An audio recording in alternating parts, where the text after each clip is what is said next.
다이어트 할 때 역시 추천할 만한 채소들은 좀 당질이 적은 채소를 드셔야 되거든요. 그럼 당질이 적은 애들 누가 있냐면 뭐 잎채소, 줄기채소, 뭐 꽃채소 이런 애들이 있습니다.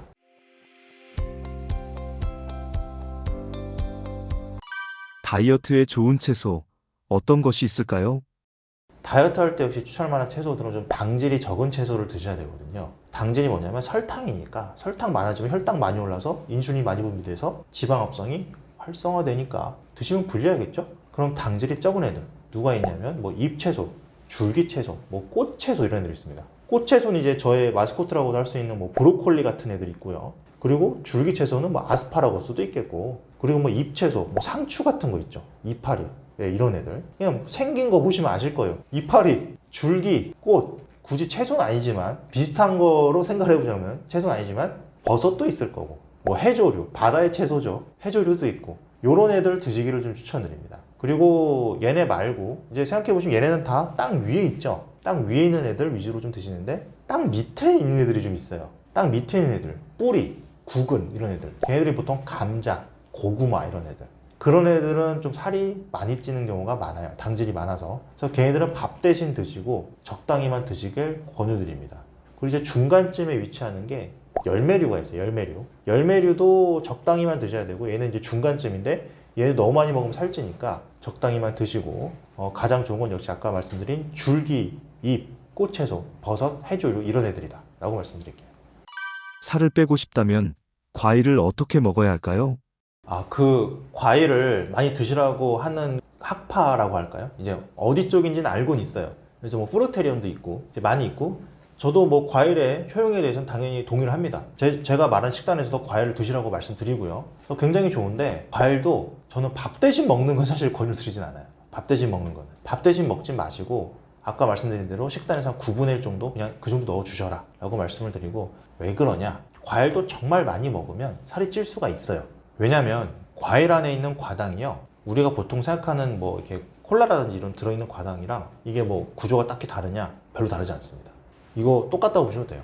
그래서 살이 똑같이 찌는 거예요. 근데 물론 콜라랑 과일이랑은 비교하면 안 되는 게, 과일 같은 경우는 과당을 위주로 만들어진 게 아니라 섬유질로 형태 만들고 수분 들어가고 비타민, 미네랄 풍부하게 엄청 많이 들어가고요. 그렇게 한 다음에 과당이 좀 섞여 있는 거죠. 맛이 좀 다르고. 그렇게 해서 동물들이 먹고 씨앗 퍼뜨려 달라고 있는 거 정도인데, 콜라는 아예 이걸 인공적으로 추출을 해서 과당을 베이스로 한 다음에 거기 향료 조금만 집어넣었잖아요. 그렇게 해서 물로 채운 거잖아요. 정말 좋은 성분이 없습니다. 그러면 좋은 거를 해놓고 이제 거기 조금 나쁜 게 들어가 있는 거랑, 아니면 나쁜 거 위주로만 해놓고 이렇게 딴 거 좋은 거 좀 집어넣은 거랑, 좀 더 쉽게 설명드리자면 정말 모범생인 친구가 있는데 이 친구가 조금 놀 때가 있어요. 조금 놀 때가 있는 친구가 이제 과일이라면, 콜라 같은 경우는 이 사람은 아예 그냥 놀기만 하는 사람이에요. 그냥 완전히 깡패에 가깝습니다. 근데 이 사람 둘 다 놀 때가 있잖아요. 심지어 노는 게 똑같을 수도 있어요. 뭐 컴퓨터 게임을 할 수도 있고. 그러면 이 노는 게 똑같다고 해서 두 사람을 같은 취급하면 안 되잖아요. 그런 느낌입니다. 제로 식품들은 다이어트에 도움이 될까요?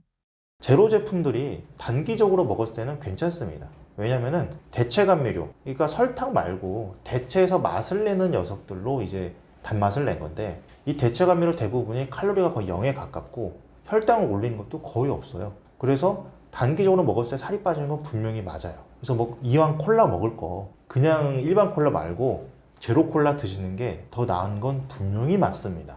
그런데 얘네를 정말 많은 양을 장기적으로 계속 먹었을 땐 어떨까를 보면은, 연구들을 보면 안 좋을 수도 있다라는 연구들이 자꾸 좀 나오고 있어요.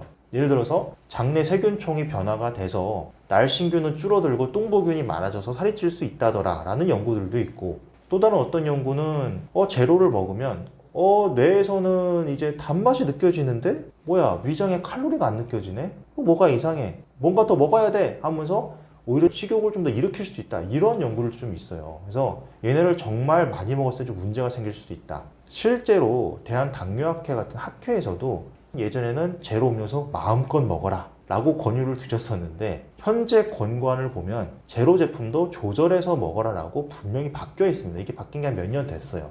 그래서 생각해보면 옛날에 이거를 마음껏 먹어라 했을 때는 정말 환자분들이 냉장고에 이거를 꽉 채워놓고 둘러놓고 드셨거든요. 그렇게 드시다 보니까 문제가 생겨서 그러지 않았을까라는 생각이 좀 듭니다.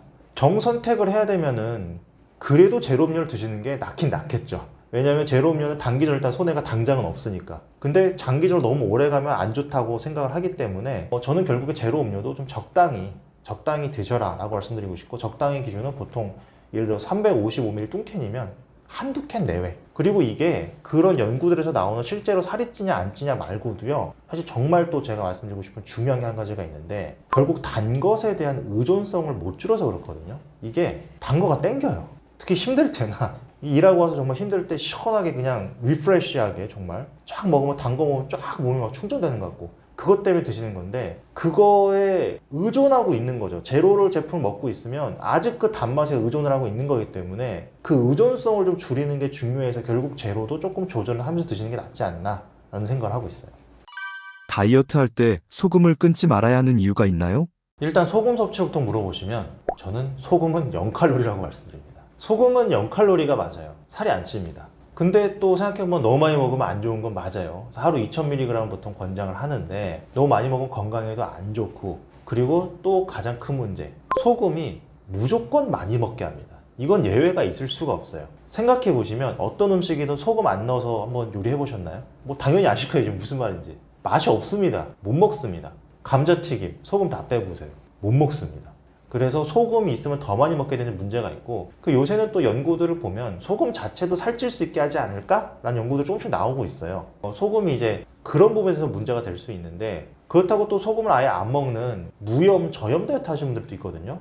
방금 말씀드린 것처럼 소금 때문에 많이 먹을 수도 있고, 소금 때문에 살찌는 거 아니야? 라는 연구들도 나오고 있으니까 그 소금이 건강에 안 좋지 않을까 해서 그냥 아예 소금 안 먹어버리는 거. 이건 하시면 절대 안 되는 게, 소금이 우리 몸의 필수 미네랄입니다. 이게 없으면요 정말 죽을 수도 있어요. 꼭 필요한 애라서 소금을 드시긴 드셔야 돼요. 그래서 무염 저염 다이어트는 절대 하지 마시고, 다만 우리나라 사람들은 전반적으로 나트륨을 많이 섭취하는 경향성이 좀 있기 때문에 뭔가 식사를 하실 때 소금이 너무 많이 들어가지 않나 하고 좀 경계만 하실 필요가 있는 건지, 이거를 뭐 아예 적게 먹거나 아예 안 먹거나 이렇게 굳이 하실 필요는 없다는 거를 좀 말씀드리고 싶어요. 칼로리 계산보다 직관적 식사가 더 좋은 이유가 있나요? 이게 칼로리라는 게 아까 말씀드린 것처럼 완벽한 수치도 아닐 뿐더러 칼로리를 다 외울 수가 없어요. 예를 들어서 저도 다 외우기 힘든데 이거 어떻게 일일이 음식을 다 외우실 거며, 외워도 사실 소용이 없어요. 왜냐?